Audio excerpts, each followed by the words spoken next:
What the heck happened at these New York Jets, Carolina Panthers joint practices? We got to get into it and more with this preseason game right around the corner. Let's roll, baby. I'm going to lose my gosh darn bananas. Boy Green Daily starts now. Zoinks!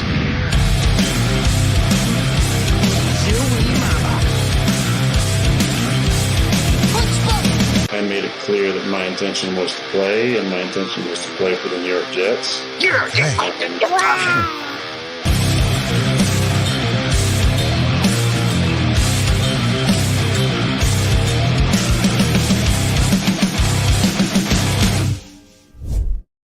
Oh, yeah, baby. Paul Eston Jr., a.k.a. Boy Green, New York Jets digital reporter for Every.com. Welcome to Boy Green Daily, a daily New York Jets video show. Also available wherever you get your friggin' podcast.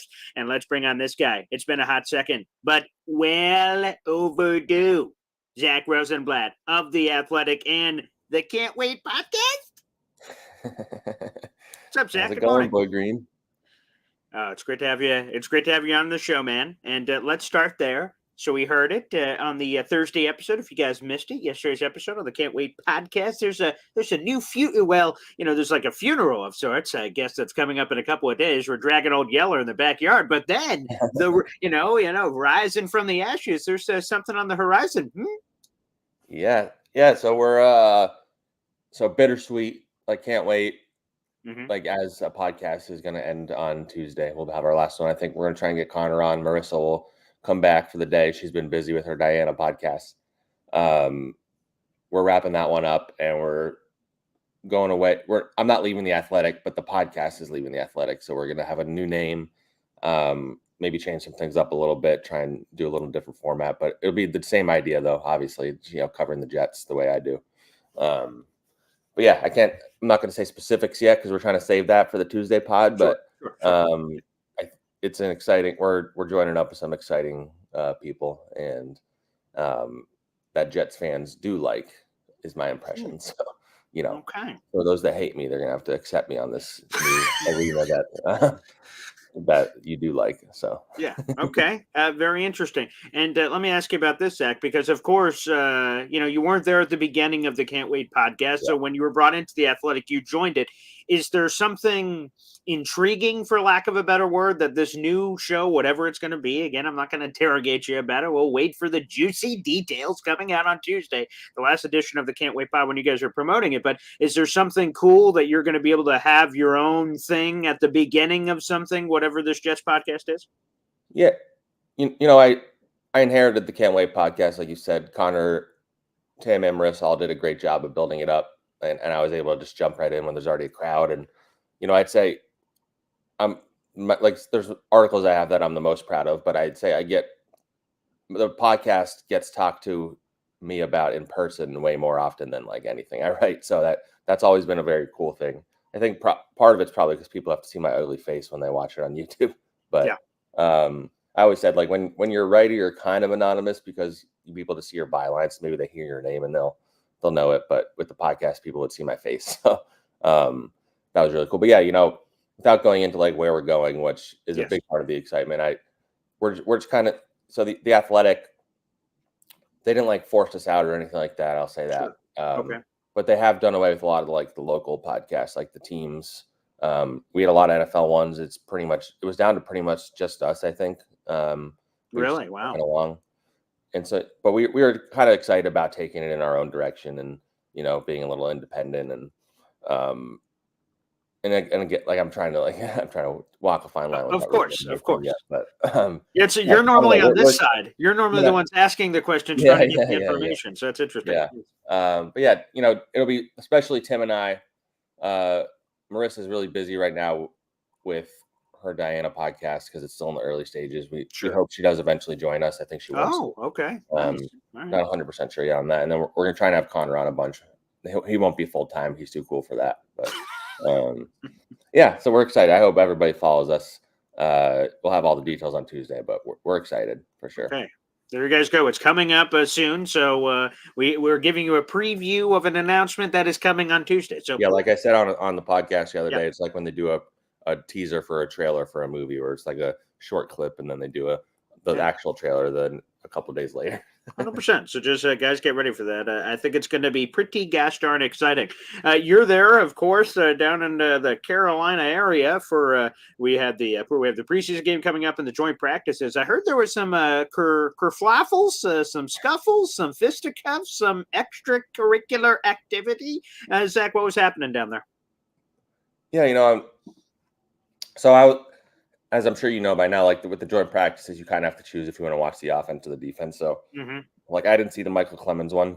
I did hear about what happened. I didn't see that he like held on to Mike Boone for a little too long. The running back like kept holding on to him, and so Mike Boone shoved him, and then I guess Clemens maybe smacked his helmet, and then Boone smacked his helmet, and then there was a lot of the whole crowd coming in, hold me back, type situation. The one I saw was, because it happened like near where I was standing, like in the corner of the end zone. Terrace Marshall catches a pass over DJ Reed. Great catch, great touchdown. DJ Reed falls to the ground as he's like trying to make the play. Terrace Marshall like tosses the ball at him while he's on the ground. That leads to a bunch of shoving from teammates, not them two. And as Terrace Marshall's like walking away, I think he has like his arm around the coach. DJ Reed picks up the ball, like runs all the way around to find him and just chucks the ball at him. I can't imagine his coaches are going to be thrilled about that. Somebody, Keith McPherson from WFAM brought this up to me last night. I didn't even think of it. I know the NFL has done, they're like fining teams now or whatever for. Yes.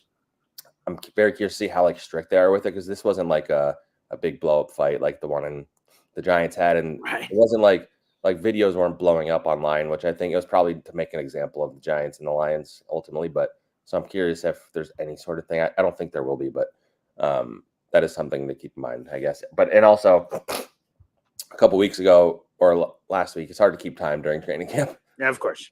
After the Commanders joint practice, Sauce alluded to like Saleh saying there's some sort of consequence if you fight or throw a punch or whatever. Yeah, ominous, very ominous. Yeah, and he wouldn't say what. And I asked Saleh about it, and he's like, I'm going to keep it to myself for now. Like, so we have no idea what this punishment is. We still don't know. I would think DJ and or Michael Clemens would be subjected to that punishment, I would say. Interesting, because I saw in New England, obviously Jerome Mayo's a first-year head coach. He said something like, you got to play the full preseason game. But I don't think, I don't know. I thought that was fascinating to me. Or like if you're a young guy fighting to make the team, then you don't play or something like that. Yeah. Depending on your position on the team. Yeah. Interesting. And I say let them fight. It's entertaining. Yeah. See, there you go. Yeah. Are you not entertained? Get a little bit of that action. I don't mind it. I'm curious on this guy, because this name I'm about to say is immediately going to draw reactions, because people are either in disgust or they're like me, because I'm a fan of him. Michael Clemens. He seems to be really misunderstood. A lot of the fans just like hate his guts. I don't know why, but I'm curious, because like you had this quote in your story yesterday. CJ Mosley called this mentality, quote, contagious. What's your take on Michael Clemens? He runs hot for sure. I think he probably, in terms of like the games, he plays with an intensity, and I think Ulbrich and or Saleh talked about it last year. Like, they don't want to like take away his intensity, but he has had some like bad penalties when it comes to like, doing too much after the play or whatever it is. So you want him to rein it back without, not like losing what makes him him. But it's an interesting balance, and he has to play a big role. But right now he's the starting defensive end, I would say, with Haason Reddick not there. So you need him on the field. Why fans hate him? They used to love him when I think his whole shtick was like being funny and intimidating and saying one-word answers and, smiling about it and all that stuff. It seems like they've soured on him a little bit, and it's probably because the play on the field has not really lived up to the legend, I would say, that he started out with. He has a lot to prove. He's getting a lot of the reps. I wouldn't say I've seen him like dominating in practice, and I don't think he played particularly well on Saturday either. So, he needs to take a pretty big step forward this year, especially if Haason doesn't join the team. And even if Haason does, he's still going to be, a rotational guy, because they trust him more on running downs than they do Will McDonald. So it was interesting, because I did not expect him to be like, when Haason wasn't there, I just assumed Will McDonald would be getting most, if not all, of the reps. Right. And then Michael Clemens has had, if not the same amount more, maybe than Will. So, they've probably been close to even in the end, but in the beginning of camp, it seemed like Clemens was getting more of them. So I think I think part of it is they're trying to make Will McDonald kind of earn some of it, but so that's it. That'll be interesting. Because I think Clemens needs to take a leap forward if he wants to. He's going into this is his third year, one more year on his deal after this. So, if he wants to make his mark as part of that legendary draft class, this is the year to do it. Zack, if you were an action figure and someone could buy in a store, I feel like something that would come with you as an accessory is a BS meter. Like that you guys have to say that sometimes coaches or players say something and you go, whoa, whoa, whoa, whoa, whoa, whoa, like you don't just take everything they say, like, okay, phenomenal. Let me run to that. So on the Michael Clemens thing, I've heard coaches go, oh boy, 3-down player. Oh boy, all this stuff is coming around. Is your little action figure going, whoa, whoa, whoa, or is there like some real stuff here? The coaches do go out of the way to like rave about Michael Clemens for sure. So they might actually believe it. I haven't talked to them outside of the building. Like Jeff Ulbrich tends to rave about his guys. And if you ask him about a specific guy, he's going to find something great to say about them. Sure, so right. I don't think it's bullshit. Like he might actually believe those things, but I think he's just generally a very positive person. So, okay. But I think you see, like he wouldn't be starting if the coaches didn't feel like he deserved it over their other guys. Like I know they don't have a lot of other guys right now. They have undrafted rookies. They have Takk McKinley, like guys like that. But so I think the team definitely likes him more than maybe the fans or like people who watch film do at the moment. But I think they view his ceiling as maybe higher than what he's shown because he's physically imposing and he's pretty athletic for his size. He just hasn't really done much with that, I would say, in games yet.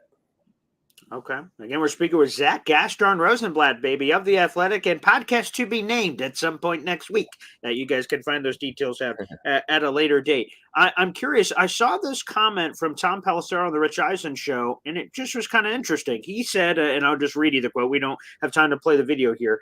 He said this to Andrew Siciliano, who's filling in this week. Quote, I don't get the sense that this is a distraction for the Jets on Haason Reddick because most of the guys on the team have never met Haason Reddick, which I kind of laughed about, but I went, like, that's kind of true. If you had a guy that was just this, like C.J. Mosley, this leader, and he was gone, you're like, damn, C.J. Mosley's not here. Haason, he showed up for a day. He showed up for the first day of class, and then he's been MIA since. So it's hard to miss what you never had. Do you get that same sense as well from a distraction standpoint?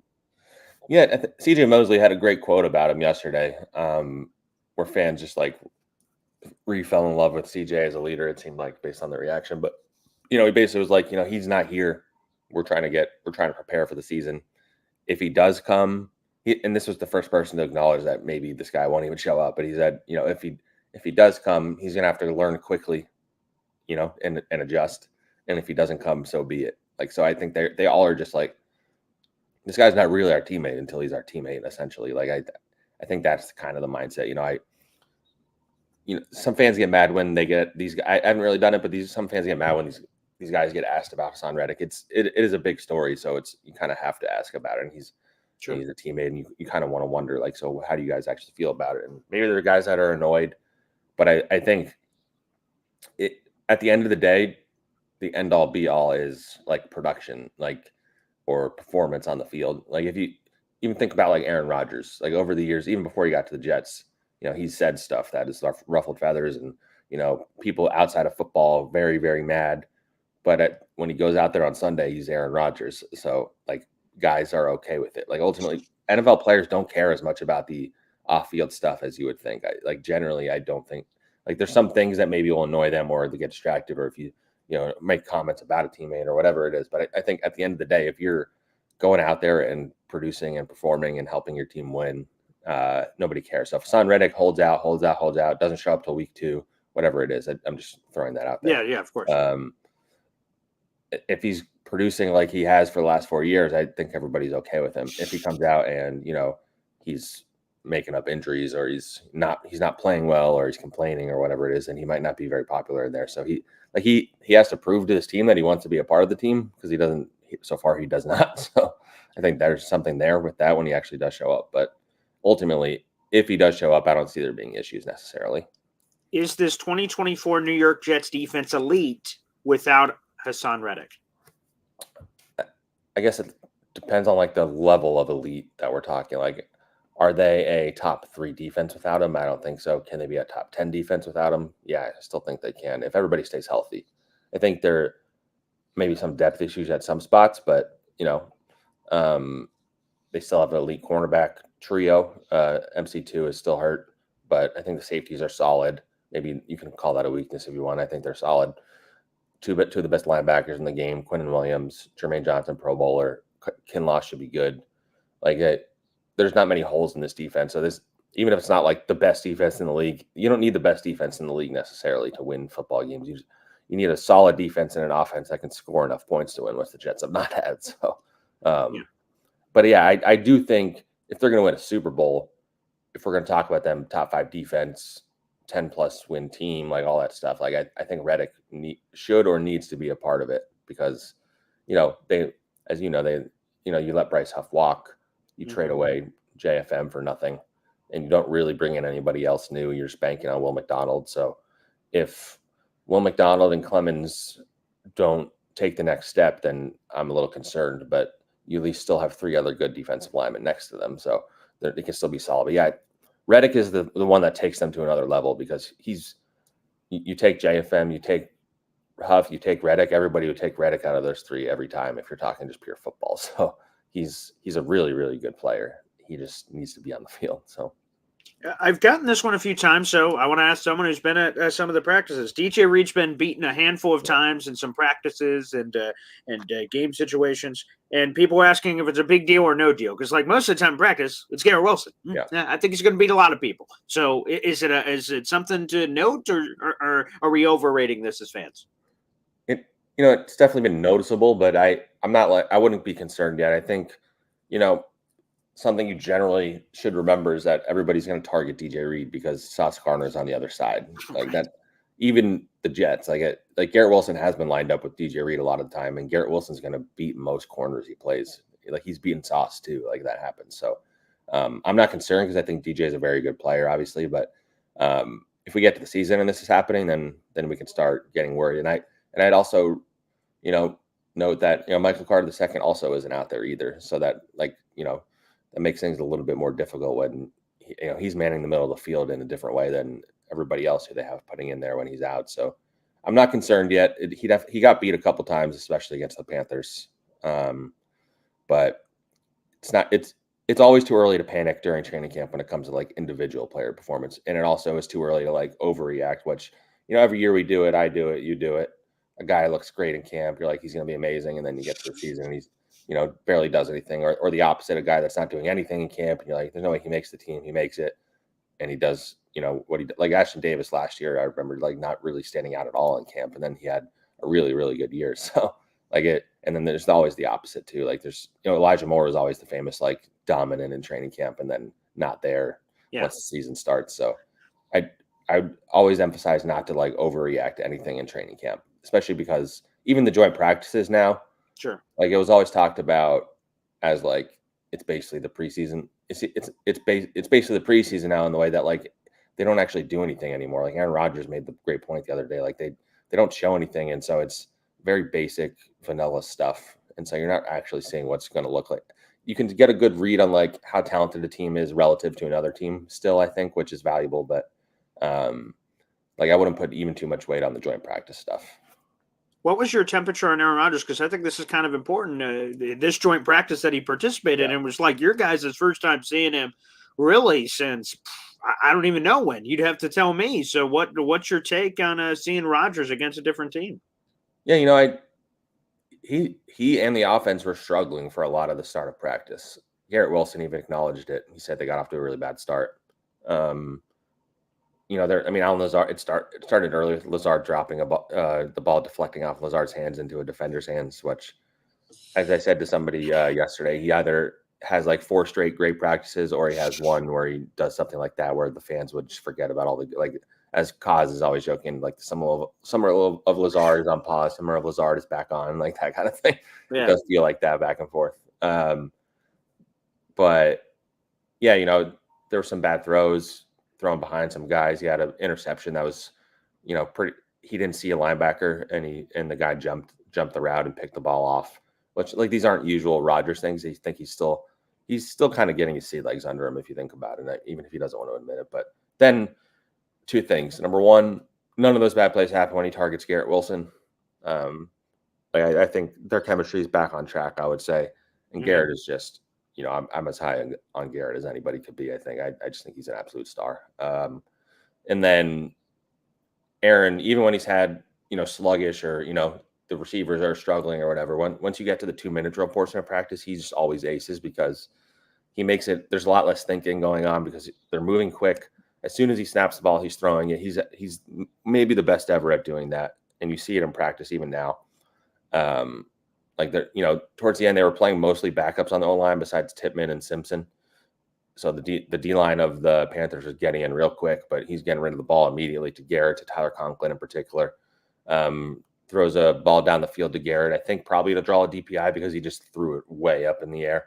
And the DPI happened, get 40 yards, throw a touchdown at the end. Like they moved their way up the field without issue. There was no, their offensive line, everybody was in the right positions. Like there was no issues. And I think last year you saw some of those 2-minute drills were like brutal with the time management and stuff like that. You're not going to get that with Aaron. So I was very encouraged by that because it seems like every practice, the 2-minute drill is just where they're at their best. All right, last thing, just getting out of here. You said that no one is really as high on you as you are on Garrett Wilson. But if someone's close, it's this guy who comments into my show all the time. His name's Terrence Hill. He's been saying this take, so I just kind of want your reaction to this, or if you want to put some into it. So Terrence Hill has said that he believes Garrett Wilson's going to have 100 catches by week 10. He's been saying it for months. He's planted his flag. Every time I'm like, damn, okay, that's great. And he wants to manifest it, speak it into existence. What is your reaction to that possibility? 100 catches by week 10 sounds like a lot.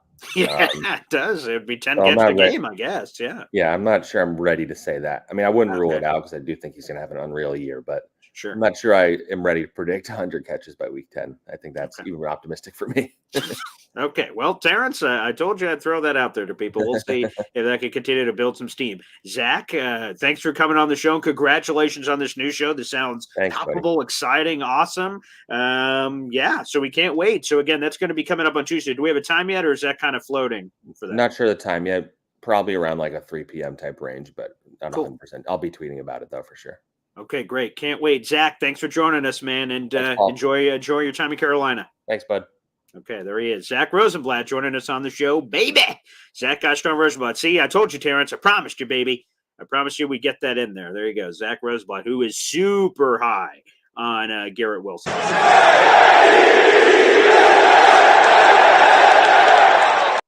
Awesome to get my buddy Zack on the show. I love Zack. Man, it's so great having him on the show. So that would be possible. I'll tell you this, Terrence. So I know that Zack's like, whoa, that's a lot. I would just say, boy, Garrett Wilson and the targets, I'm not ruling it out. It'd be crazy because the most reception season in Jets history came in 2015. That was 109 catches. So obviously, start doing the math. Garrett Wilson gets to 100 by week 10. That means you still got weeks 11 through 18 to get 9 more catches. You might be looking at your new single season record holder, from a reception standpoint. Great stuff there from Zack Rosenblatt. Again, in case you missed it at the beginning of our conversation, he has been co-host of the Can't Wait podcast from The Athletic, but The Athletic's cutting back a lot of their podcasts. And so Zack Rosenblatt read the room, said, we're taking this podcast individual, baby. And he's taking it somewhere else. So he will reveal when that somewhere else is. So I can't wait for that action. All right, let's open up the phone lines, everybody, and let's get some memberships flowing if we can, baby. Let's think big, go big, as Terrence Hill was saying here. Let's get some of that energy into the chat, baby. Let's get some new members to the Boy Green Coffee Club, which, of course, you can punch in your own ticket in the YouTube description down below. It's that first link. Click that, and you can join the group for just $2.99 a month. You get a loyalty badge, unlock your emojis, plus get access to our Discord channel. So, guys, hop on that train. Plus, like I said, we're just about to open up the phone lines right now on the show as well. So let's freaking go. Call into the show here. There we go. Boom. That is now on YouTube. Feel free. That is the pinned comment on YouTube. If you're watching on Heavy on Jets or Twitter, we appreciate you. I think you did 300 people in the room. Go to youtube.com/boygreen25 and click that to hop on the program. But I'll do this for you guys. I'll do this for you guys real quick. I wasn't playing it because Zach Rosenblatt was on the show. But as we're waiting for calls and potential memberships to jump on here, I want to play this clip from Tom Pelissero talking about the latest with the Haason Reddick situation on the Rich Eisen show, co-hosted in this particular case by Andrew Siciliano. Here we go. Real quick, Haason Reddick, anything? I mean, like, that thing is just. It's a very unique situation, and I think that it's fair to say that there were assumptions made on both sides that didn't end up being true. So the Jets, position on this has been Haason Reddick needs to show up in order to have them look at his contract again, which is something they tried to do back before the draft, and he turned down, back before the trade, and that he turned down the offer that they were willing to make. They didn't really re-engage quickly on that. And now, here we are. He's lost like $3 million or so in fines already. You get into the season, now you start losing game checks here. Whatever, set aside the idea of a long-term extension. Even if you're going to get a one-year bump, you've kind of mitigated some of that by the amount of fines you've already racked up, and you're a veteran player. So, those can't be waived. There's still some questions about how the signing bonus is handled and things like that. But yeah, I mean, this is something different. I don't get the sense that this is a distraction in the most common sense of the word for the Jets, just because most of the guys on the team have never met Haason Reddick. You heard Aaron Rodgers saying about it yesterday, like, yeah, I think I played against him, but I really don't know him. Nobody does. He's never gone through a walkthrough with the team. So, to the extent that when it's a guy that everybody knows and a locker room leader, like, you feel that absence, these guys don't know Haason Reddick, one way or another. I anticipate that they're going to figure something out, but it's a matter of, is he really going to play this out into the season? He's already given up a lot of money, and he'd be, potentially throwing good money after bad. But it's right now just a bad situation for everybody involved. And, until he comes in, I don't know how much progress is going to be made to get on the same page. He showed. There he is. That is Tom Pelissero, a.k.a. Tommy P, baby, here on the program. There we go, baby. We have a membership gifted. Let's shout out to FL Phil 98. Shout out to Christian Bainbridge. What a phenomenal name. Christian Bainbridge. You're now a member of the Boy Green Coffee Club. Make sure you guys pay it forward, baby, and spread the butter evenly on the toast. All right. FL Phil 98. Thank you for getting this party started, baby. Brandon L. says, Tom Pelissero reminds me of the villain in every 1950s small town movie. Look at those baby blues, too. Okay. I like it. All right, Tom Pelissero, Tommy P, he's great. We're going to have to get him on the show eventually. That would be wonderful. Let me see if I can answer some other messages here, because I saw some things earlier. I was just in the middle of my conversation with Zack Rosenblatt. I know he had limited time. K-Brock says, Boy Green, I just purchased Madden 25. Let's get on it tonight. I'm all in. I believe the game downloaded last night for me at midnight, but I'm an old man, and I came from work, and I'm like, all right, I'm going to bed at like 11:30 or 11:20. I couldn't stay up long enough to test out, give that baby a test drive. So that is TBD. I'll have to go back and play some of that tonight. But sure, if you guys would like to add me on the PS5, feel free at BoyGreen25, as it is everywhere else, Facebook, Twitter, Instagram, and you can hit me up on the old PS5. Feel free to do so. Shout out to my father. He made me a promise when I was young. He said he would buy me Madden until I'm dead, or yeah. So I was like, cool, thanks, Pop. And so he bought my Madden this year. What a great guy. Great guy. Hopefully we could play some Madden too. King Lowski in the chat. Appreciate you. JETS, Jets, baby. I played some Madden with King Lowski. Yes, no doubt about it. That's been fun. Let's see. My mother's in the chat. Good morning. Also a member of the Boy Green Coffee Club herself here on YouTube. Shout out to my mom, my beautiful mother, of course. Yeah. All right. Very nice. Very nice. You love to see it. Jets versus Panthers is tomorrow night, as Dakota says. Yes, note, our first preseason game was in the noon time frame against Commanders. Next two are night games. You got 7 o'clock and 7:30 over the next 2 weeks. That is Panthers, Giants, respectively. And again, if you guys don't have, you guys could just get NFL Plus. I had to pay $15 to watch the preseason games. I'm like, all right, I'll pay the price, you bastards. To make sure I watch the preseason game. So it costs you $15 if you want to watch it. Maybe it's a cheaper price now, but we'll see. Dave Briga says, will Michael Clemens ever grow up? He's not going to make it with his continual nonsense. I just think that, that intensity is part of who he is. And John Sauer calls him a walking powder keg. And if that's who he is, he just has to kind of work his way through that, to be honest with you. And that's what he brings to the table. Peter Campisi, what did Michael Clemens do? Again, sort of what Zach Rosenblatt said. He kind of held up Mike Boone for an extra second and got some extracurricular activity going on there. John Sauer says, we'll eventually lose a game when opposing players goats him into a stupid penalty. Well, we can only hope that does not happen, that he learns from it. Because you don't want to take away the intensity. The intensity is really what makes Michael Clemens who he is, on top of what he brings to the table as a football player. So you got to try to channel it. Channeling it is key. Dave Briga, Paul, don't think anyone hates Clemens. He just needs to control that anger into the game. I don't know. I've seen a lot of hate on social media, Dave. So that's where I'm coming from when I reference the hate. I am a massive Michael Clemens fan, and I've seen a lot of hate. And my little baby sister says she loves me. That's wonderful. Shout out to you, Haley, wherever you are. All the 300 plus people and my sister watching the show. We appreciate you. Make sure you guys like the video and hit subscribe, baby. We appreciate it. Spread the good gospel of Boy Green Daily. By the way, speaking of family, we are family. Know what I'm talking about? My father joins us not just tomorrow, but Sunday. He is taking over Boy Green Daily. That'll be a Saturday and Sunday affair, which I know some of you will enjoy. And some of you, speaking of hate, perhaps will hate. But it is what it is, baby. Plus, of course, let me give a shout out. I shouted out on social media yesterday, Jets Worldwide. That Jets game show, that's a YouTube channel. You guys can look it up and subscribe to it. Again, it's Jets Worldwide, all one word. Subscribe to it. I'm going to be on there against Woody. We normally do our show every Tuesday, Thursday at 3 o'clock. We will battle in Jets match game. If you guys remember the match game from back in the day, it's a Jets version of it. Johnny Boy and Snowball hosts it, and I will be competing against Woody in that. So I can't wait. That's going to be awesome. That'll be coming up again on Sunday at 10:30 in the morning.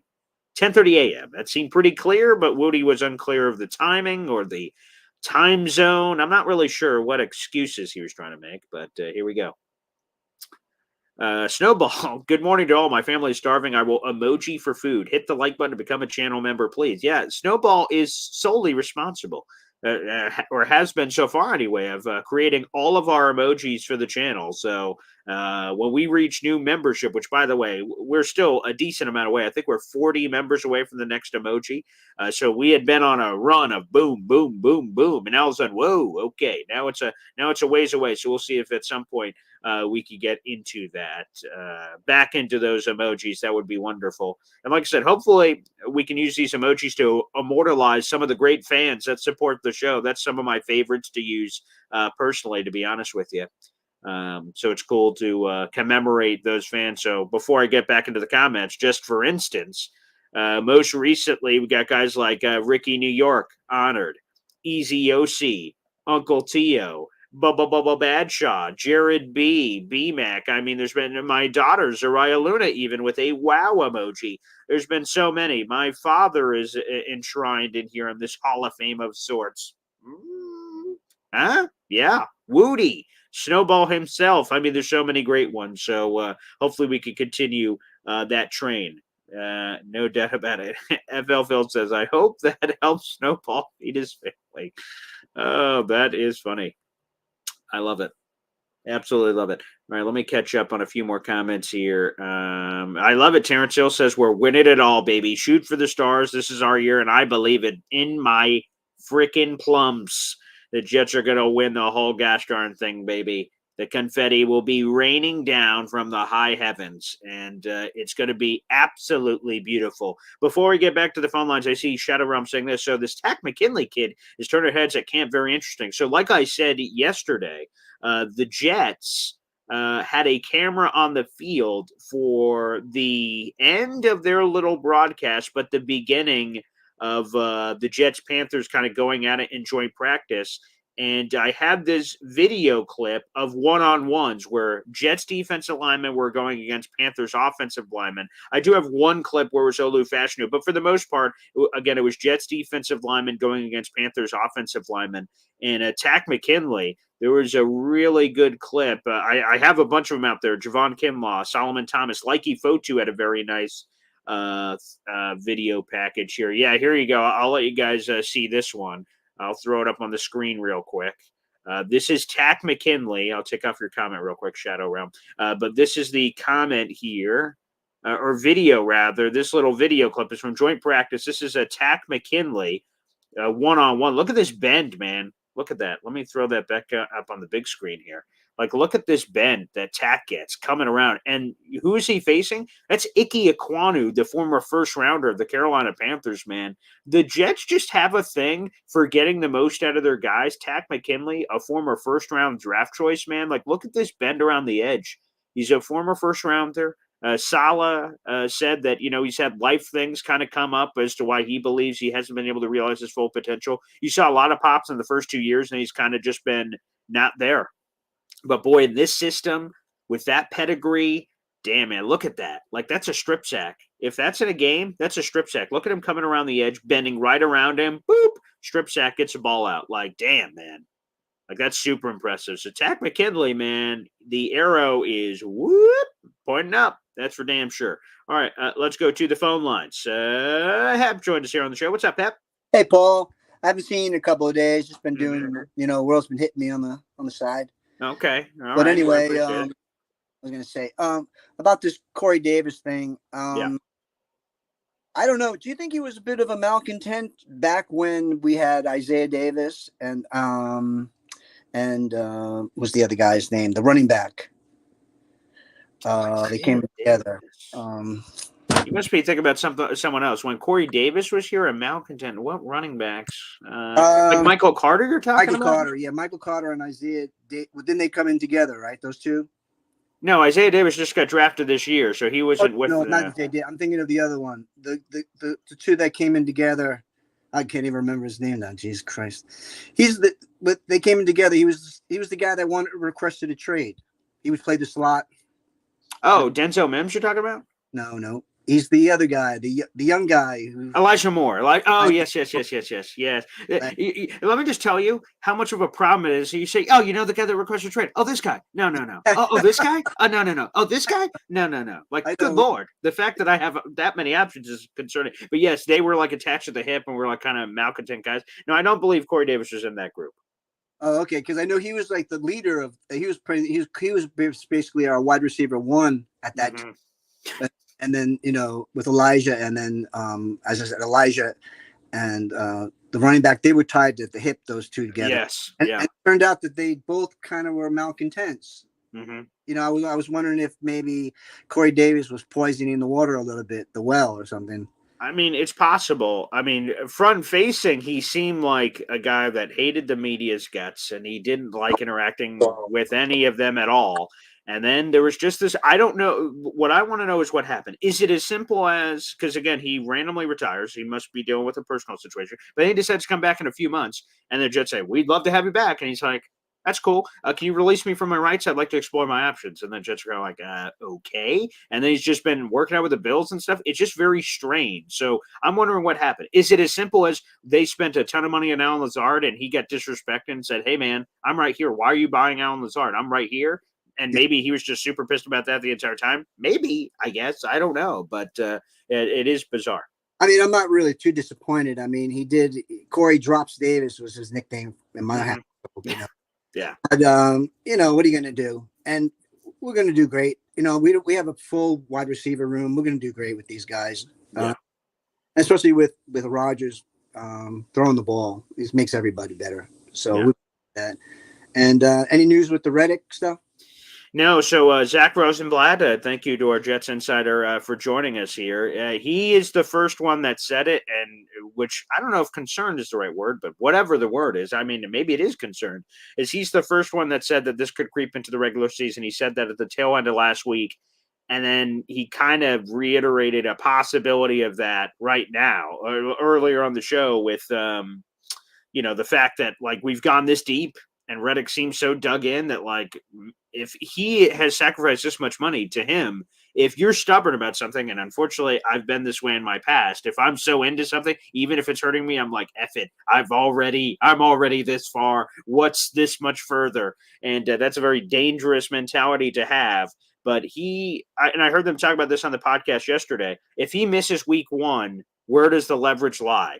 Are the Jets fine? Is Takk McKinley, Will McDonald's, Michael Clemens, and those guys just fine, and they like win in a convincing fashion against the 49ers? They didn't need Reddick. All of a sudden, Reddick, if it was already low leverage, then it's even lower. However, if the Jets generate zero pass rush and Brock Purdy has all day and he slices and dices the Jets defense, Haasan's going to, put the phone on vibrate because then perhaps the leverage goes the other way. So, yeah, it looks like he, at this point, until he shows up, he's gone. So, man, this could leak into the regular season. So that's the only update, which is super concerning. Here's an interesting scenario. Week 8 comes around, sign Devontae, and Reddick decides to come in, and we do that last push after 8 games.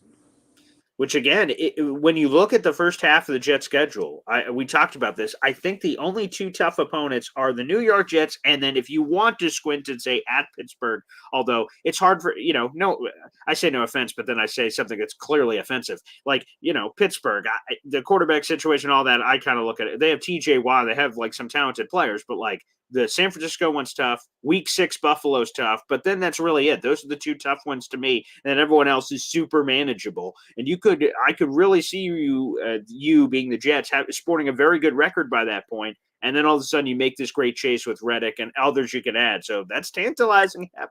Very tantalizing. Thanks, guys. Love it. All right, appreciate it. Thanks, Hep. Thanks for joining the show, brother. And I see my mother chiming in here. She says, how about a mom emoji? That could be next. A mom emoji, Jared B says. I don't know. Perhaps that's next. We'll have to garner the necessary votes like a episode of Survivor or something. Again, we need another 40 members. So we'll see if, Mom, we can make that happen.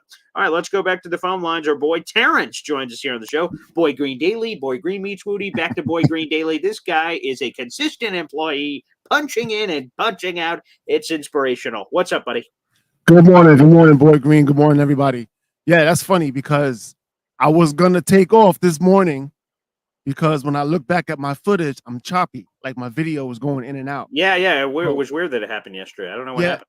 Yeah, so I was going to take the time out to fix it and then jump on. Oh, you're coming on tonight in the evening with Jake, right? Yes. I think that's shooting for 4:30 time frame I should be on. Yeah. Right. So I was going to try to have it ready for that and jump on there because, you 2 guys also. Yeah, that's fun. Great. The last week's episode was the most funniest. I could not stop laughing over here, man. It's crazy. That's 2 weeks in a row that I've just lost my shit. Excuse my Guatemalan, but it is. Oh my goodness, I am like belly laughing, and I try to have a lot of fun in my life to enjoy it, but boy, the laughs that are happening on that show are ridiculous. So this has been long overdue for me and Jake to unite like a normal thing of not just randomly joining each other's shows. So it's a funnest and coolest thing in the world. I love it. Yeah, it's trending, man. I love it. And then but since you brought me up and that's cool, I figured I'll jump on and just clear myself up a little more. Yeah, sure. Hey, look, we're shooting for a Super Bowl. What would be the odds? Better odds, us winning the Super Bowl or Garrett getting 100 catches by week 10, maybe 11. But in the first 10, 11 weeks, what would be a better realistic road? I would say for people outside this building and fan base, they would say the Garrett Wilson thing because Garrett Wilson, and this is predating Aaron Rodgers, obviously, he hasn't really gotten a real chance to play with him outside of the beginning of last season. He has dominated the league in targets. I don't think anyone has more targets than him since he's entered the league, or he's top 5 in those numbers. So him getting fed a lot with Aaron Rodgers would make a ton of sense, and thus getting and making Terrence a profit and people, banging down your door, like I said, for future lottery numbers, getting those answers when that comes through. That's probably what I would assume people outside the building say. And even me, because, again, I think they are going to win the Super Bowl, so I'd say both. But if I was forced to pick, it'd probably be Garrett because there's so many variables that go into winning the Super Bowl. There's less variables of Garrett Wilson getting the ball out. It's just Rodgers staying healthy and then Garrett Wilson staying healthy. And then he should be able to get a ton of targets and dominate like fantasy leagues and everything else all around the world. Yeah. So staying on this topic here, sure. I pulled up real quick who had the most catches in a game. And it's UCF's Brandon Marshall. Really? Oh, in a game? Oh, who is it? In a game. Brandon Marshall, it says Brandon Marshall had the most catches in the game with 21 receptions against the Colts in 2009. Oh, yes. Oh, I thought you were talking about with the Jets. Yes, yeah. No. He broke T.O.'s record. T.O. had it forever. He had 20 catches in a game. Brandon Marshall beat him when he was back in Denver. Yeah, he had 21. Yeah. And then they said Michael Thomas was the most had the most career receptions per game played. Oh, interesting. Okay, and yeah, he 6.81. Yeah, he's a target monster. Oh, that would be so great, man. I want Garrett to break as many records as he can. I still think, like, I'll have to, if this comes up with Jake today, I'll have to bring it up to him because, like, Jake and several Jets content creators keep saying, like, Garrett Wilson's going to be the best receiver this franchise ever seen. And maybe he will be, but damn, Don Maynard, man. Can we put some gosh darn respect on Don Maynard, who had 4 or 5, 12, 13, 1,400-yard seasons? For the love of everything that's holy, Garrett hasn't done that once yet, for God's sake. So, again, I'm all hyped up on Garrett, but let's put some respect on Don Maynard. God rest his soul. He's a Pro Football Hall of Famer bust in Canton, Ohio, for Pete's sake. So let's just kind of rein it in there. I'm excited for Garrett for this year, but when we're prognosticating for an entire career, whoa. Let's rein it in. Yeah, I'm not going to go for the career yet. I'm just going to go for this season alone. Sure. But the fact that we heard the story of Aaron Rodgers last season coming into the locker room and apologizing to Garrett. And he was like, "I'm sorry, kid." Yeah. So I know he has a burden to want to do it. Of course. And everybody's talking about Garrett Wilson right now about he has the potential to do it. So someone that wants to do it plus someone with the potential equals look out season. Look out, everybody. We playing, you know? Yeah. So that's it. And if Garrett can average 12 to 13 attempts a game, yeah, I think it's possible. Yeah, and he catches everything. So you don't see a lot that hit Garrett in the mitts and just hit the turf. So if he's getting, let's call it 12 to 13, I'm reading Aaron Rodgers' book right now. It's right here, as a matter of fact. And people are calling him one of the most accurate quarterbacks of all time. You know, you pair that with Garrett Wilson and not dropping. I don't know what the math or equation is on that. Beep, boop, bop, beep, boop, bop. Garrett throws accurate passes. Garrett Wilson never drops them. Okay, that sounds like a good formula to me. Right. So if you're shooting for the stars, you got to go more than what you think. Of course. So that's just more than what. So if he gets 85, 90, 95, 85, but 90, 95, I'll take that too. I'll take that. 90, that's what I'm going to try to get Garrett as many fantasy drafts as I can. I've got all mine coming up. It's actually, what's today? Friday. It's 2 weeks from today is my first fantasy draft of the season. And I hope I get a chance to land Garrett Wilson. That would be a wonderful celebration for me if I get him in the first round of my fantasy draft. Yeah, I can't do fantasy. I can't be a Jets fan and root for another player on another team to do well for me. I just can't. Right, and you play too many leagues, and then you're rooting for something, but also at the same time hoping he doesn't do anything because you have him both for and against him. Yeah, it gets very confusing, Terrence. And then you become the worst loser on the team in the draft. And you got to put on a Patriot outfit and go to a Mets game. Oh yeah, I don't want to do Jake that. Gassman? Oh, oh God. Yeah, I can't do that. That's disgusting. Yeah, Jake's got some. He's got some big ones down there to do that. Certainly. God bless whoever his girlfriend is, because she is well endowed. There's no question about it. Good night. Okay, and real quick before I go, Clemens. Yes. All right. The thing that got me on Clemens, I think it was last year, week 1. I think I wanted to save this clip so bad for myself. Yeah. There was a play where the play was pretty much over. And the guys was forcing each other out of bounds. And then Clemens came out of nowhere, tackled both dudes, and you hear him go, and he just tackles both dudes all the way to the out of bounds. And I said, after I saw that play, I said, I love this dude.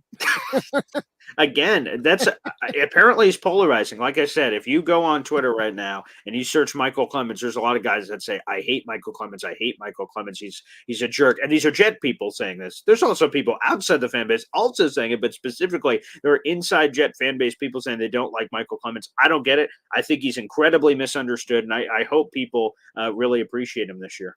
I agree. I think he is misunderstood.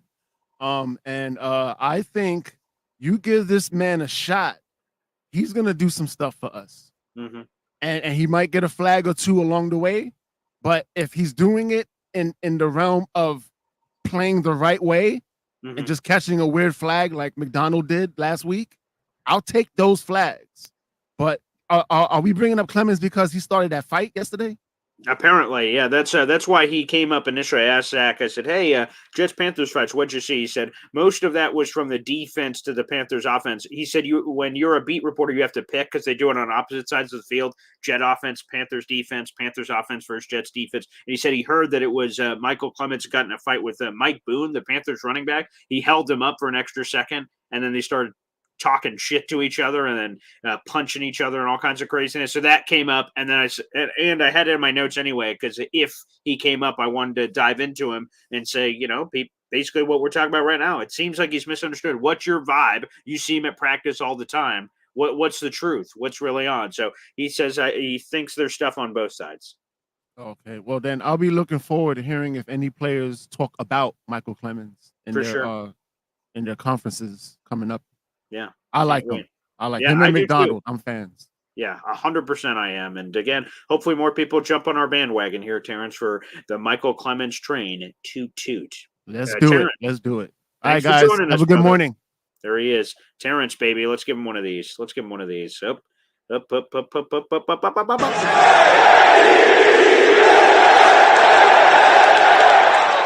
Let's frickin' go, baby. We love it. All right, let's go back to the phone lines. We've got Dave here. Wow, Dave, where are we? What's going on? Hey, good morning, Boy Green. How are you? I'm doing great. It's good to see you, pal. Yeah, good to see you. I like Terrence takes. He has a lot of good takes, Yeah, he's a good guy. Yeah, really good. Anyway, this boy, the Clemens situation, right? Oh yeah, sure. Wasn't he playing defensive tackle last year? They're going to put him at end now. They moved him all over the place. He's currently at end on the unofficial depth chart, but they did have him playing when JFM, I guess, needed a rest, when he needed a quick breather. They floated him around. I'll have to double check the snap percentages to see exactly how much he played at both, but I believe he played both last year. Yeah, I don't remember him playing too much at end, but I guess they're going to have to, if Reddick doesn't sign, they're going to have to come up with some type of plan like Rex used to use on his defense. Because I don't see this, between him and McDonald, they're going to have to, they have to provide some pressure. I mean, I don't see a lot happening. I mean, so without Reddick, they're going to be sort of like, fending for a pass rush. It's going to be kind of tough. And I'm up here in northeastern PA, and if you hear a lot of the Eagles media, I mean, you get it on the. They really think that, Joe Douglas got the wrong signals from Roseman. I mean, really, it's not a good situation, and we see it all over. The content.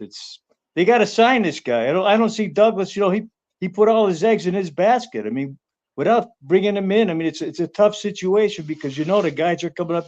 The core players next year are going to use it if he gives them $25 million. But I don't see much choice that he has here. I really don't. I mean, if he doesn't bring, if he brings him in late, you got the risk of injury. It's really a mess at this point, to put it mildly. Yeah. By the way, I've got Michael Clemens stats up here, and then we could get more into Reddick. So he played 368 snaps last year. He played 110 of them at the Leo position. Let's see, he had a 221, 110 defensive tackle. So yeah, he played some defensive tackle, but it looks like it was mostly some edge play. It looks like for old Michael Clemens. Although they had him all over the place, it looks like, according to PFF. But yeah, it seemed like he was playing a little bit of everywhere. Interesting. Well, it's too bad he gets a lot of takes, like you say, on social media. Yeah. I mean, if the guy just needs a little maturity and puts all that aggressiveness into the game, I mean, I haven't seen anybody hates him, but I mean, apparently I'm not much into that social media. So I don't blame you. That's probably good for you, Dave, to be honest with you. You might want to stay away from that. Yeah. Yeah. Well, I'm from the old school, so, that's part of the way I go. So, yeah. I'm just looking forward to the season. The preseason I'm done with. I mean, I hate seeing the summer go, don't get me wrong, but the preseason has always been, it's always, just anxiety, hoping there's no injuries. Of course. And there's now with these practices, there's too much, the guys emphasize too much on practice, like the Reed situation, he's getting beat. I mean, that's the nature of practice. I mean, practice is, like Allen Iverson, it's only practice, It's Right, a and that's where I practice. prefer the issues to happen, to be honest with you. If someone's going to get beat, I'd rather have them practice. Someone's going to make a mistake, a fumble, a penalty, a blah, blah, blah, blah, blah. That's what practice is supposed to be for, and get it out of your system before the season, as far as I'm concerned. I remember, the days when they had the 6 exhibition games, the preseason. Oh, yeah, right.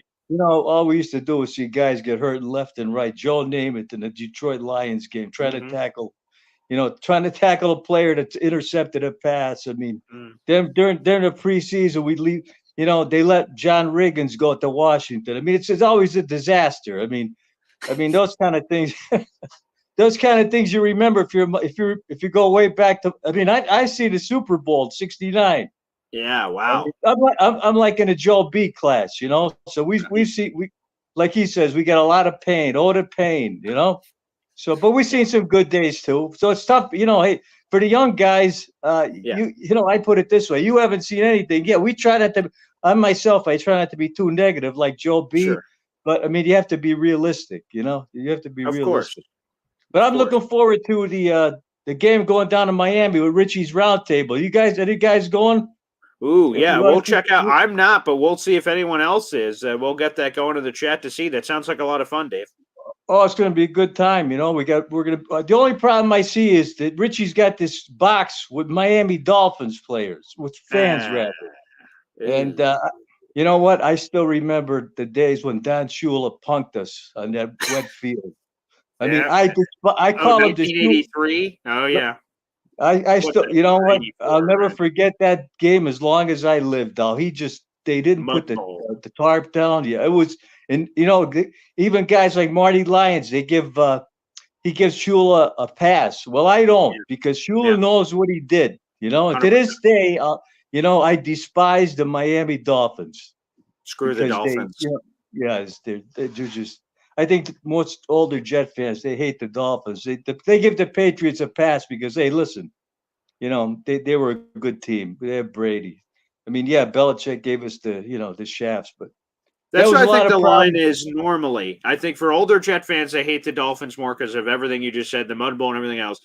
More modern Jet fans hate the Patriots because they've just been beaten with the 21st century New England stuff. But either way, I hope we can all beat them all equally. Bills, Dolphins, Patriots. I hope we smack them all around. I'm waiting. I'm just hoping we get to the season that December 8th comes and this game is, means something, and we just take it and get all those transplanted New Yorkers down there in Miami that have turned over to the Dolphins way. I mean, there are some, believe it or not, because, a lot of guys jumped off the Jeff Wambag. We got a good guy there at Keith. So I'm hoping to see Keith down there. I don't know if Keith bet. He joined the show last week. On the Jake Esmond show. Keep Keith in mind. Pray for him because he's going through that terrible situation with the cancer. So he's a good guy. Yeah, so it's good talking to you guys, and keep up the faith. The older guys are here for the younger guys. So we've been through a lot. So let's make it a profitable year this year. Damn straight. I appreciate you, Dave, for calling into the show. Thank you so much. And then we got DKL, who gave me $1. I don't know if this is some sort of a striptease he's looking for, but.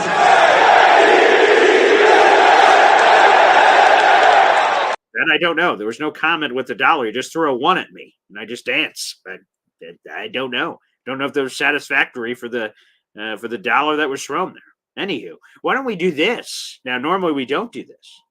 Normally I do one caller at a time, but I think in this particular case, it might be necessary to bring 2 callers on at the same time. Johnny Boy and Snowball joining us here on the show. Look at this. Snowball. Good morning, guys. Good morning. Dude, I'm so cold, bro. My I was wife just about to say, Johnny, you tucked in? What the hell? Dude, she has the house at like 63 right now. Oh, beautiful. Your wife does it right. 63 is the appropriate temperature in the house. Bro, I woke up and there's like icicles out of my nose, bro. Oh, you sleep so well in the cold, though, don't you? Exactly. Because if you're cold, you're like bundle up more and go, get some blanket. If you're pissed warm, you're like, oh, God, I can't take off enough clothes. I'm sweating to death. Like, what the hell? Yeah, definitely cold. Cold. I just called in. I just wanted to encourage people. If you're on Twitter, come over to YouTube, join the coffee club. Damn straight. It's like a commercial. I'm doing a commercial, but Oh, wow, honestly, I have kids and they're starving. They need food. So, I have to make emojis. So for the love of God, please, people, God, make it over. join the channel. And the other thing is, listen. The other thing is, listen. 72. Yeah. You got to support Michael Clemens. Mm-hmm. There you go. The man. You guys are 100% spot on. I love that guy. I love a player that's going to smack somebody in the face. He's not scared to be the enforcer. He is willing to go that extra mile for that team and his teammates.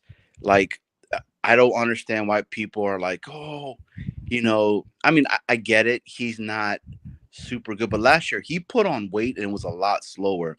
And he did that because he was asked from the coaching exactly to go ahead and put that on. And he did it. So when people say he's not a good teammate, et cetera, I'm like, what are you guys watching? What are you guys talking about? He's doing whatever it takes to make the team. Yeah, what a dick move, by the way, right? So the coaches say, hey, buddy, add more weight. He's like, okay, yes, sir. And he does it. And then fans are like, fat ass. And you're like, whoa, what the hell? Like, he was just doing what the team told him. Now he loses the weight. And then the coaches were just saying, we don't always get some of these. The media gets some of these one-on-ones with coaches that we don't get to see the press conferences for. And they apparently were telling the media that they told them to get the weight back down. And all of a sudden, the burst is back that they saw before. And even better, I'm like, yeah, no shit. You got the weight off. Like, come on, man.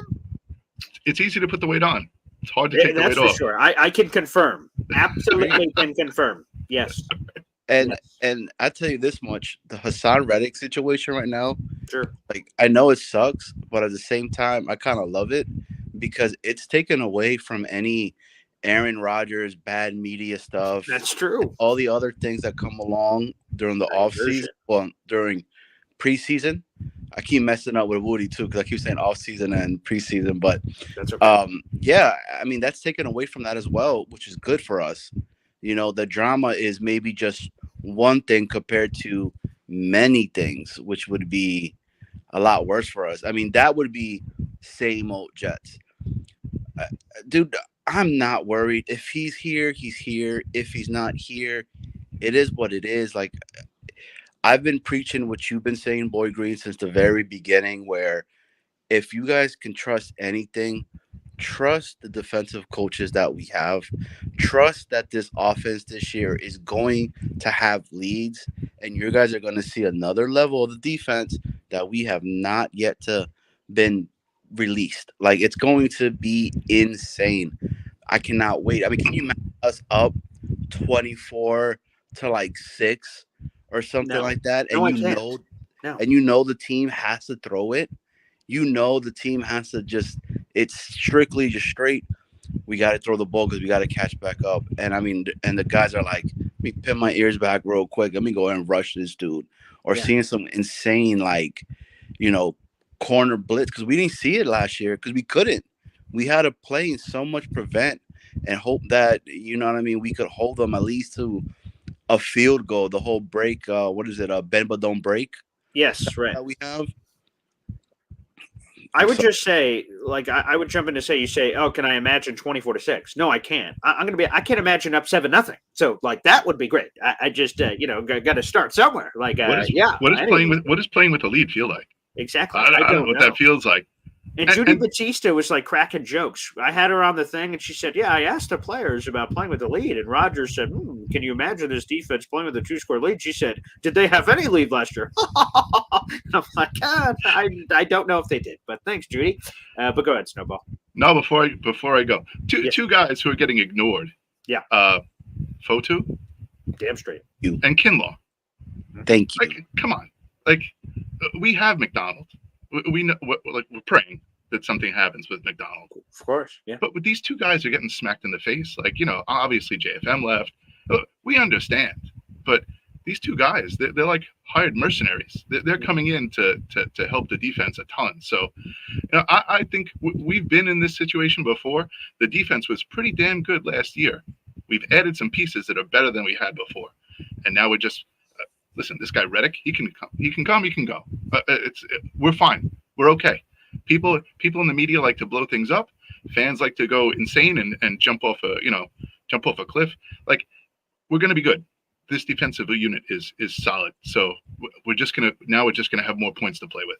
And by the way, if we're not good, right? So Johnny says, like, he's with me, right? Like, we have all these other guys, and it is what it is. If it happens, let's say I'm wrong. We go to week 1 San Francisco, and there's not enough of a pass rush. Okay, you turn around and pay Haason, and then he's back. So, like, even if we have to go to those, and hopefully it's not crazy money if you have to turn around and pay Haason. Hopefully it's just, like, wherever the Jets must know where his line in the sand is and where their line in the sand is. And if they can reach a reasonable compromise to the line in the sand, I think we're all going to be happy. So even if I'm wrong and maybe some of these players aren't making the jumps that I thought, although they'd be pretty prisoner of the moment to make that determination after 1 week of football, regardless of what happens. Again, they have Haason Reddick's right, so they can just simply bring him back on the squad if they have to. So, I'm gravy, baby. I can't wait for the season. Yeah, it's a game. It's a game of cat and mouse. We're basically, just waiting to see what happens week 1 and make our evaluations. Is Trent Williams even going to play game 1? Boy, I just read a quote, so I don't know. I haven't seen the 49ers press conference. I'm going to be diving in when we get a little bit closer. I'll be starting to watch their press conferences regularly. But Kyle Shanahan said, I'm something like cautiously optimistic or optimistic. He said something like that about Trent Williams showing up, which makes you go, whoa. I thought it was for sure. They're just going to figure it out. He's their left tackle. But him saying some of the way he's been saying it, I didn't see it. I'm just reading a quote. But I'm like, interesting, because if he ain't there, like, you could talk all you want about Haason Reddick not being there, but if Trent Williams ain't there, I wonder how the backup, quote unquote, Jets defensive linemen are going to be on Trent Williams' ass, who's not going to be there. So that's what I'm saying. Like, imagine if that was Tyron Smith. Imagine if that was Morgan Moses. Right. These premier. We'd be freaking out. We'll be wilding out. Then I could be like calling on your show and be like, bro, what are we gonna do? No. If you called them like that, you'd be like, bro, what are we gonna do? Dude, it's cold, man. Come on, man. I got my dogs in like little fur coats and stuff like that, bro. Looks like it. You're bundled up, man. Maybe wear more than a tank top. Instead of inviting everyone to the gun show, maybe put on a few more clothes, buddy. If it's so cold. I'm sweating. I can't turn the AC on. I don't have any money. Like I said, become a coffee club member. Come over from Twitter. Come to YouTube. Yes. Sign up. All right. I got to go to a funeral. I'll see you later. Wow. Jesus. Okay. That was dark. Well, speaking of funerals, we're going to have another one on Sunday because Woody is going to die on Jets Worldwide. Wide.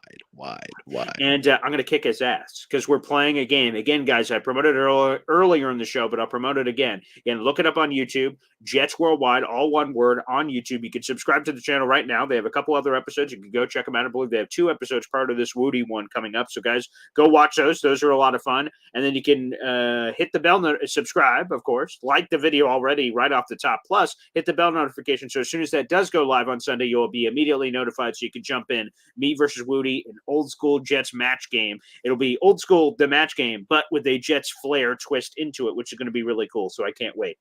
And the panel of stars are going to be some stars that you guys will check out as well. I mean, but it's 10:30 in the morning, right? 10:30 a.m. 10:30 a.m. Like in the morning, not at night. Okay. What time zone? I just want to make sure we get all this clear because apparently Woody yesterday was like 10:30. Wait, 10:30 at night, right? And I'm like, no, it's 10:30 in the morning. They've been saying that the entire time, you idiot. So yeah. Myself and Snowball, we actually transformed into Gene Rayburn. Just I see that with the suits. Very nice. But hey, I appreciate you, bro. Keep doing your thing, man. Jets Worldwide, wide. It's the best. Thank you, Johnny, for tuning in. All right, let's keep going on the phone lines, baby. We got Nick T. Whoa, excuse me. Sorry, Ricky. We'll get to you in a second. It froze up here. I'll get to you in a second. Let's get to Nick T. Who's waiting first. What's up, Nick? Boy Green, how you doing, man? Hey, I'm doing great. Head of the table, Roman Reigns, our tribal chief. What's popping? Nothing. It's getting to be a nuisance with this Reddick situation, right? I tend to, following up that, I tend to agree with Johnny Boy and Snowball and yourself. Like I think the defensive line, that's the strength of Salah's regime. So, would Reddick put this team over the top to a whole other level? Absolutely. But I still feel confident in if there's one area of expertise that, the team it has in coaching. It's the defensive line of all positions. So I feel okay about it. But again, we do want Reddick in camp. Of course, he's awesome. Right. Yeah, but my concern is, I guess, hypothetically, where does this go? Because the Judon situation is very similar, correct? Yeah, he is. Basically, Judon came into the league a year earlier, but he's like 3 years older because, again, obviously college age, all that can be different. He's 32. Reddick's 29. Reddick turns 30 in September. Judon, when he got traded to the Falcons, did not have his contract addressed at that point, so they got to work it out after. Same friggin' thing that just happened here with Jets and Reddick, and they're both traded for third-round picks. So incredibly similar stories here. Yeah. Yeah, except with the exception of the age difference, which is obviously Reddick being 29 right now. He's still years. So it's just interesting to see how that does one get. I don't know if they have the same agent, which would be interesting. Ooh, I could double check that. Let me see. I feel like if they were, that would have been a bigger point of note. They are not. No, he is wow, that's a funny name. He is Matt Judon's agent is Demarius Bilbo of Clutch Sports Group. So no, a completely different agent and agency. Okay. So, but yeah, so I guess we'll see depending on if that contract plays out before the Reddick, or how that influences. Hypothetically, just random thought, because it was such a similar deal. I know this is way out there, so trust me, I know this has probably never happened, but the trade that just happened, because the Patriots would have never sent Judon to the Jets. No, also the Dolphins were apparently in the trade talks for Judon, but of course the Patriots did not want to send Judon to the division, so they must have told Miami to pack rocks, but they are kick rocks rather, and they were in the trade talks. But go ahead, yep. Yeah, so hypothetically, because Reddick's asked to be traded again, wouldn't seem that outlandish if a Reddick for Judon trade, maybe there's a sweetener in there. What would you think that would be? Would Reddick because Reddick's younger, would Judon and a 4 or some other pick get it done? And would you consider that? Because it's still a win now team. You're getting a similar, I know he's a little bit older, but a very, very similar player, similar role. Let me make this as clear as possible. I would trade if this, again, I know this like a hypothetical scenario. I would trade for this in a hot second because Judon is awesome. I would trade to acquire Judon and send Reddick back in. If they wanted an extra 5th or 4th or something, sure, let's make it happen. Because here's the other thing people don't realize. What Judon apparently is kind of asking for, digging around Patriots world, we'll see if this number ends up being true. He wants Haason Reddick money now. He wants around $14 million. So that's what Reddick's making right now, and he's not satisfied. If that's what Judon wants, he's only making 6.5 this year. If he just wants to bump to 14, the Jets already squirreled away 14 available for Reddick. Why wouldn't they just do it for him? Again, Judon is older, but he's dominant, man. I know, and he's coming off an injury, so that's, again, another factor there. So that's a little nerve-wracking. He's coming off a very serious injury from last year, but it looked like he was ready to go. Judon is so freaking good, man. To get rid of the headache, and again, if the bump was to 14, you just kind of figure it out, Tempting. Yeah, it's just an interesting scenario that I was thinking about in my head. But, we'll see. Again, not very, very, very, very probably snowball's chance in hell, ironically. Yeah. But anyway, always a pleasure, Boy Green. And thanks, pal. Appreciate you. Thank you, Nick T, for joining us. I'll answer this YouTube comment real quick. I think this was meant to be with the super chat. And we'll get to Ricky, New York here. Trade Haason Reddick, I'm assuming Allen Lazard and picks for Max Crosby and Devontae Adams. If the Raiders will do that, sign me the hell up. Max Crosby is one of the best players in the league. I think he was in the top 10 in the NFL's top 100. Devontae Adams is awesome. Sure. Yeah. Sign me up yesterday. How many picks are we talking about? We'll make that happen. Yeah, DKL. Damn straight. Love that trade. I don't know if the Raiders will do it, but all right, let's talk about it. All right, let's go back to the phone lines. Got Ricky New York live here on the show. What's up, Ricky? How's it going, Paul? Man, I think some people are drinking something besides coffee this morning with some of these trade ideas. Yeah. I mean, let's just give, Reddick and 3 or 4 of our UDFAs and, trade for just a second Pro Bowl roster. Why not? Yeah. I mean, back to reality. dude, we've got a team that's built to win now. We've got a roster that's built to make some noise in the postseason. Nick T has never looked so good as when you went to him a minute ago. Yeah. Love that long hair that he had. Yeah, that was very nice. At any rate, you know, this whole thing, you know what? I hope that Trent Williams shows up week 1, just the way Dwayne Brown did last year. Oof, not great. I think they need time. They say that about Trent, like he could show up and then he'd be fine, but I don't know, man. I saw Dwayne Brown show up and he was not fine. And Trent's an older guy too.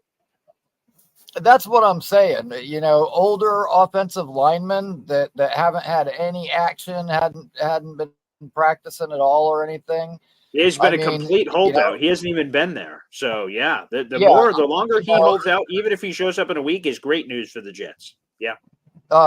You know, in the world of football, you know, I guess the hot one this year is iron sharpens iron.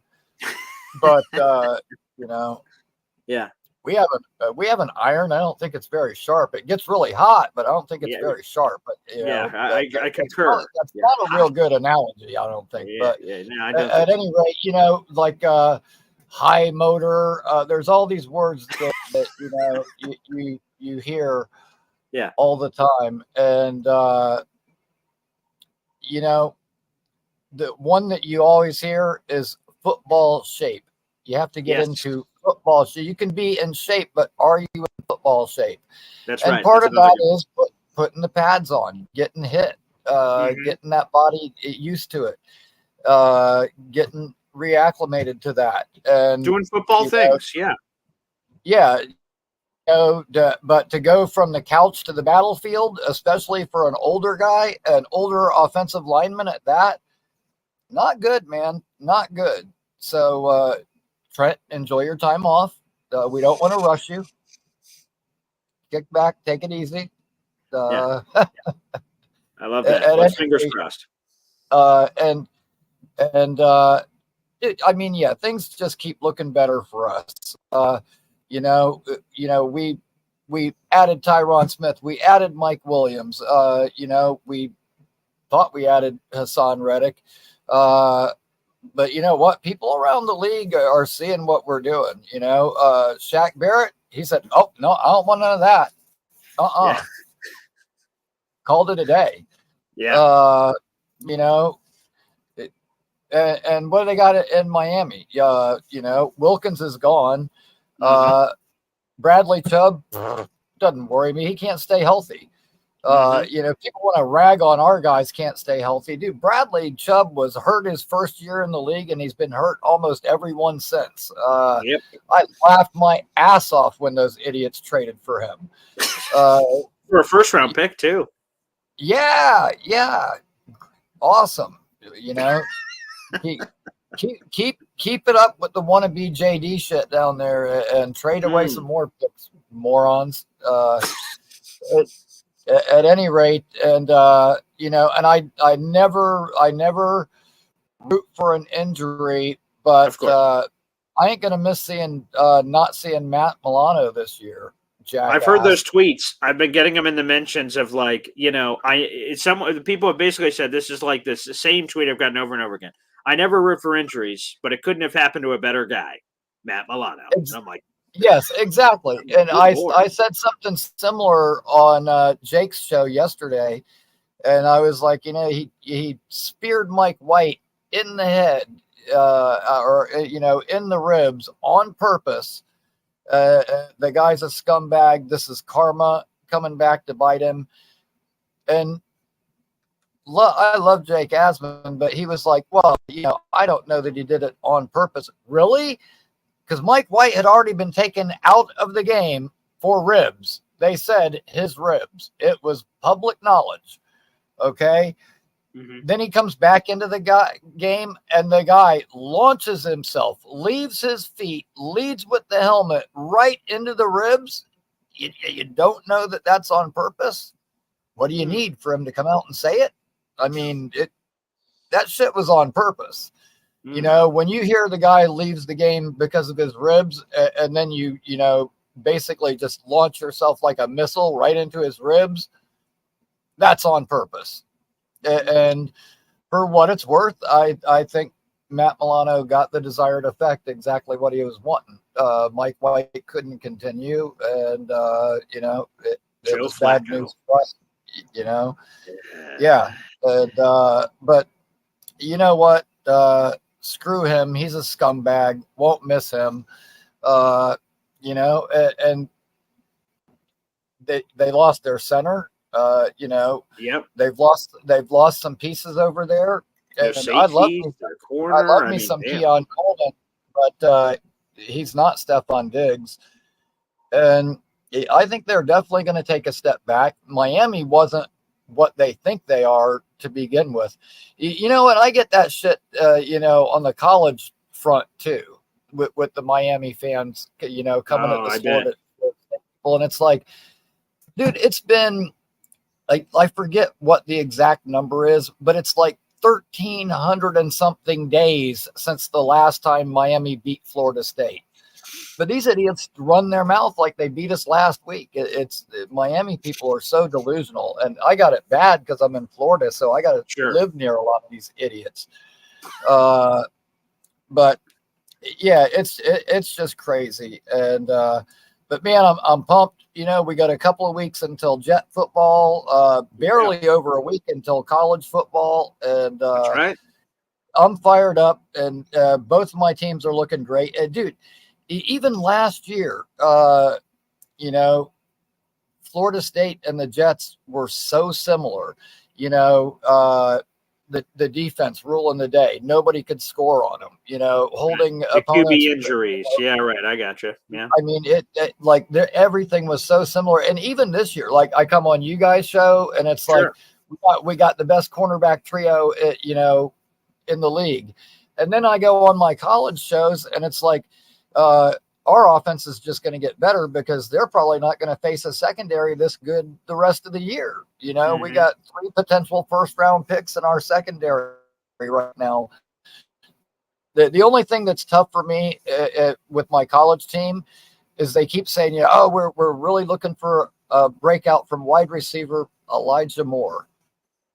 And every time I hear that wide receiver Elijah Moore, I'm like, got to be shitting me. I've been down this road before. Oh yeah, that's except for the young Elijah Moore, who's like a true freshman. He's like 6'4" and freaky fast, and he's been out there making like the crazy one-handed catches and shit, and he looks like the real deal.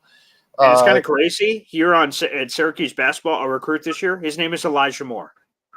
I can't get away from this guy. Yeah, on the Syracuse basketball squad, they just got a kid who's going to be playing this year. His name's Elijah Moore, and I'm like, you got to be shitting me.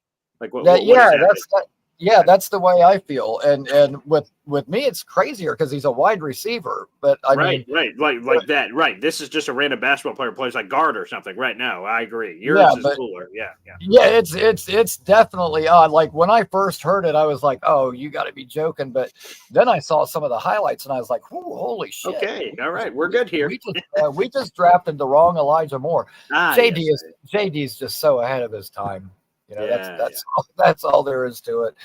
Yeah. But at any rate, man, everything's looking good for us. Can't wait. Haason, unless he just wants to lose all his money, his ass has got to show up at some point. So I agree. Eventually, I'm not really worried about it. My best friend happens to be a Panthers fan. I'm off for the weekend, so we're probably going to go and watch the game together. Awesome. And, go enjoy it, man. Yeah, I can. All that shit that he talked for a while there, you know, now I get complete payback because his team is the dumpster fire now. There you go. Rub it in, pal. Rub it in. So what are you wearing to the game? A D'Angelo Williams jersey that I bought you, loser? You know what's funny is last year for Christmas I got him a Brian Burns custom made hoodie, and then right after they traded him. Brutal. Well, the the Lord giveth and the Lord taketh. He's a Carolina fan, but he's also a Miami Hurricanes fan. And he actually bitched about getting a Seminole when they got Brian Burns, and then he turned out to probably be one of their best players. Go and figure. So it was kind of like rubbing it in, that Christmas gift. I mean, it was a nice gift, but still kind of rubbing it in a little bit. And then they traded him. That is hilarious. My goodness. This was a historic call, Ricky. There was a lot to unpack here. I love it. Thanks for taking the time, brother. No problem, man. Have a good morning, Paul. Wow, Ricky, New York. Whoa, that was colorful. That's the only other word I could use to describe what just transpired. I will just say, and Ricky's not going to like this. I don't have, because I have to get to one more caller before we sign off the show. But I think Matt Milano's hit on Mike White was vicious and brutal, but clean from a football perspective. Now, again, if you know someone's got an injury and you take advantage of it like a helmet to the ribcage, hey, that's in the fairness of the game. But damn, it was just a violent, vicious hit. But I think it was as close to the line as you could get of like no penalty, just clean, and he just whacked him. And again, I don't, and I see Danny in here as our Bills fan, cheering on injuries is the worst. Yeah, for me, again, Matt Milano is a great player for the Buffalo Bills. That's a crippling, brutal blow, no doubt about it. And that is tough. Yeah, no room for injuries. I hate seeing injuries. All right, one last call before we sign off. It's Murph joining us here on the show. What's up, buddy? What's going on, Paul? How you doing? Hey, did you get the new men? I have not. I didn't realize when the release date was or whatever, but I do. I'll get it here in a week or two, and best believe I'll be hitting you up too. Yeah, damn straight. There you go. I haven't tried it out yet. I think I downloaded it at midnight like 9 hours ago, but I'll be playing it over the weekend or something. Yeah, my cousin was texting me yesterday about it. He said it's pretty similar to the new NCAA, like as far as gameplay and stuff. I don't know. Yeah, I did find that kind of interesting too. But so I don't know. We'll see. But I'll definitely hit you up as soon as I get it. I've tried to, like, there's times where I'm like, I'm not buying Madden anymore because, like, it felt like the same game over and over. And if anything, it's getting worse. And I would last like a month or two, maybe 3 months. And I'm like, I got to get it. So there you go. I can't help myself. But the thing I wanted to touch on today is like talking about, a lot of Clemens talk today, a lot of defensive line talk. So Clemens, I think what people like, obviously he's a downgrade from like Reddick as like a starting player. Like there's nobody that's going to deny that. Like definitely not. But I don't think that like, I don't think we need Clemens to be an exceptional player. Like, I think we just need him to be a serviceable player because we have exceptional players. Like JJ is an exceptional player on the defensive line. He's not like a stud pass rusher, but he's a good pass rusher, and he's just an exceptional player overall. He just makes plays. And Quinnen is without a doubt an exceptional player, Yeah. And I think we just need Clemens to be a serviceable player. We have an incredible secondary that's going to hold up in most games, So until we get the Reddick stuff straightened out, Clemens will be fine, especially with my boy Will McDonald, I'm on that bandwagon. I think we're getting double-digit sacks out of Will McDonald this coming year. And I know that there's been some clips out there, and he got a little bullied in the run game on a couple clips, and people were like, oh, he's a bust. And I'm not listening to that. I am not listening to it. Like, he may not be a great rundown player. At 240 pounds, you can only do so much. But I think he's still going to make a good impact this year. And if you take last year, like he played, what was it, like 18% of snaps? Is that what he played? I think. Yeah. Very low. Yeah, I think you're right. He got 18, like 19%. Yeah. three and a half sacks last year, 3 something sacks. like that. Yep. Yeah. With an incredible win rate too. Yeah. If you extrapolate that over an increased snap percentage, like almost a starter type snap percentage, like if he gets, if you times it by 3, let's say that's 54%. I think that's reasonable. That's not, in the 60s and stuff. That's only for guys like JJ Quinnen, whatever. Sure.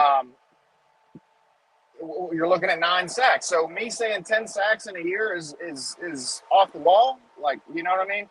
And you got to think he was a rookie last year too. Like, is he not going to get better? Is he not going to learn?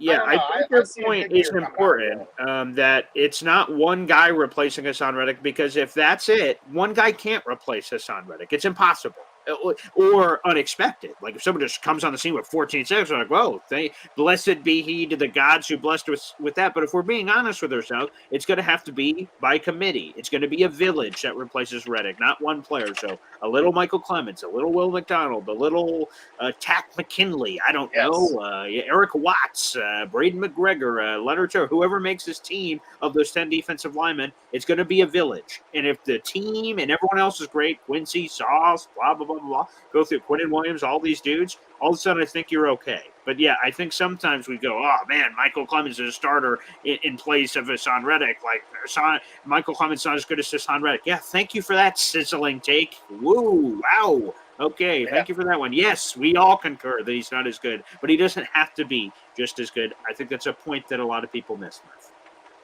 Yeah, and the thing that we know about Robert Saleh is he sends his pass rushers in waves, and he gets the best out of them. Like he just tells them, pin your ears back, man. He said, just all gas, no break. Like, don't worry about it. Just like we have great linebackers, we have a great secondary that's going to cover your asses. You just get that quarterback, and that's what they do, and they do a good job at it. Saleh and Ulbrich and the fellas coach them up, man. So I'm not that concerned about it. I think we're still going to have a good defense. I get a lot. I understand people's concern, but like I'm not that concerned about it. I think we'll be just fine without Reddick, whatever. And worst case scenario, if we're having trouble generating pass rush, Quincy Williams has proven to be a hell of a blitzing linebacker. He is fast as hell and hits hard as hell, man. And he's strong too, so he can shed blocks. So if we got to get a little creative for a few weeks until we can get Reddick friggin' warmed back up and back in football shape or whatever, we'll be fine. We'll send Michael Carter off the edge. We'll send Quincy through the middle, whatever it may be. We'll be fine, man. This defense is going to be good this year, at least as good as it was last year. And the offense is going to be incredible, man. I cannot wait for this season. Yeah. I see AFC East title for sure. There you go. And I'm hoping and praying for a Super Bowl, baby. Let's go. There he is. Murph joining us here on the show. Murph, way to end it. I got to run desperately to the radio show. Thanks to the 400 people that are tuning in live right now. Make sure you guys like the video, hit subscribe. I'll be back on live on this channel and Jake Asman show at 4:30. We simulcast the stream. Thanks everybody for tuning in. God bless. We'll see you later today. Peace out.